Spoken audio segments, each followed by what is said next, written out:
বর্তমানে একটা অ্যানাউন্সমেন্ট হয়েছে যে জাপান বাংলাদেশ থেকে প্রায় 1 লক্ষ কর্মী নেবে। তো জাপানে যেতে যারা ইচ্ছুক তারা আপনারা চেষ্টা করতে পারেন। তবে জাপানে যেতে হলে আপনার জাপানের যে জাপানিজ ল্যাঙ্গুয়েজ কোর্স সেটা কিন্তু করতে হবে, এবং মিনিমাম একটা লেভেলে কিন্তু আপনার ল্যাঙ্গুয়েজটা আসতে হবে। যারা যেতে ইচ্ছুক বাংলাদেশি পাসপোর্ট হোল্ডাররা, তারা বাংলাদেশ থেকে ট্রাই করলে সব থেকে ভালো হয়।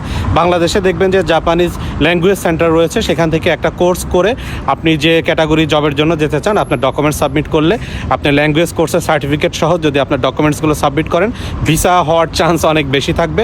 সরকারি খরচে যদি যান অনেক কম টাকায় যেতে পারবেন, এবং জাপানের স্যালারিও মোটামুটি ভালো। তো জাপানে যেতে যারা ইচ্ছুক এখন থেকেই মাঠে নেমে পড়েন এবং কাজ করা শুরু করেন।